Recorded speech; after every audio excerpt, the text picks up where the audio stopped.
What's up, Lil Mike? It's me. I'm you at age 22.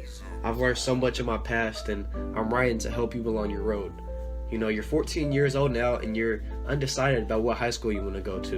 You know, you've been to Catholic schools your whole entire life, but you don't want your parents to pay a whole lot of money for it when you can just go to JCPS school for free. I'm going to tell you that this is one of the biggest culture shocks for you, and you might be nervous at first, but if you listen to me, you'll be okay. Throughout your past school experience, there has not been many African American students in your classes. You're used to seeing a lot of white faces, teachers, principals, lunch workers, all that. I know you've had a whole lot of African American friends you've grown up on the basketball court, but when it comes to school, there hasn't been many at all.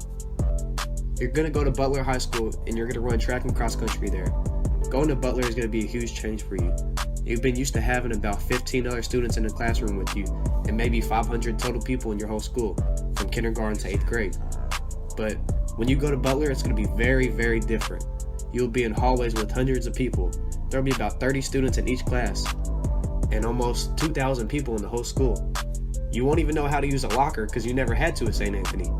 You're going to be very flustered because going to a public school is a lot different than a Catholic school. There's going to be fights. Not just food fights, actual fights. I know it's hard for you to imagine, but you might even get into fights at school. You just gotta realize you're not a bad kid at all. You're just trying to look out for your friends. Speaking of your friends, they're gonna look a lot different than in grade school. Butler's almost 50-50 when it comes to black and white population, and this might scare you at first, but you will quickly adapt to it. You've had friends of all races, and you've grown up not to see color, which is good, but honestly it's hurt you. There will be one day after school where you're playing basketball at a park, and you and a group of friends who are all black decide to go to the gas station and get some snacks. There's a police officer standing in the doorway, and you're not going to understand what happened. Michael, there are bad people in this world, even the ones that are supposed to keep us safe. You must remember to be a voice for your friends that do not have voices. There are still many racist people in the world, and although you've been raised to not see color, you have to see color, because you have a thing that's called white privilege.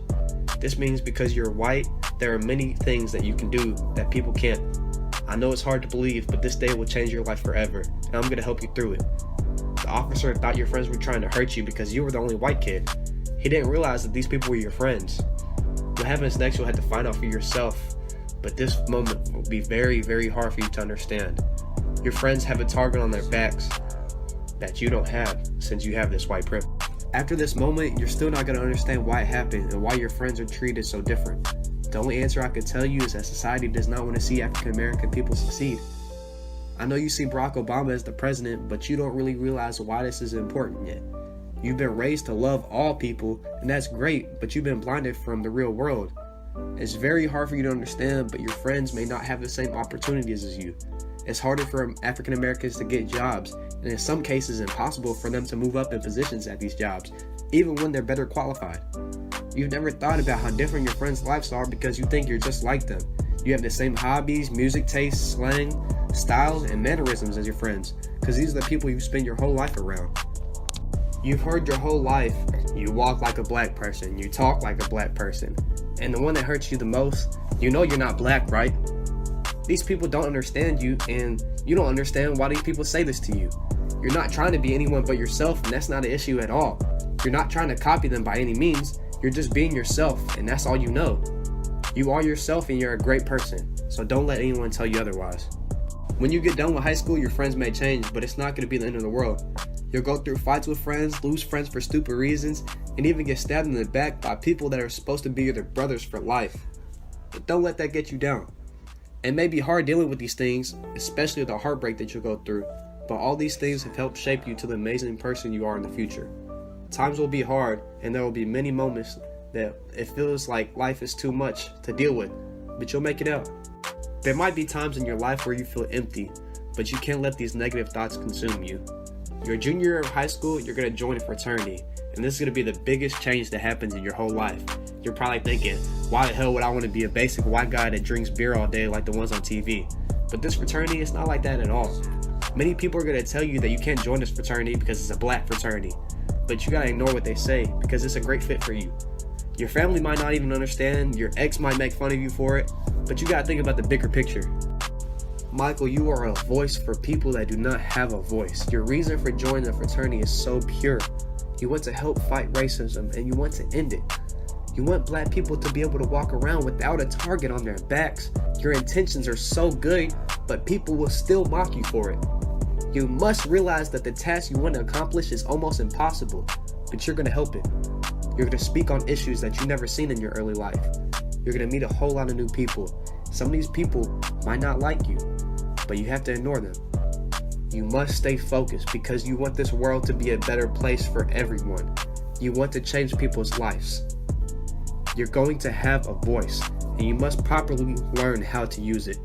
You may even say the wrong things at times because it's very hard what you're trying to do. Many people will not understand it and think you're trying to appropriate black culture, but you're not.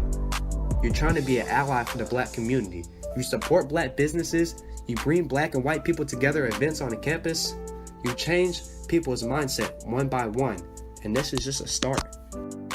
The hardest part about it all is even some of your own family does not understand what you're trying to do, but you're working on it. This is a long, hard process, but you must remember that many people may not change their minds on how they view black people.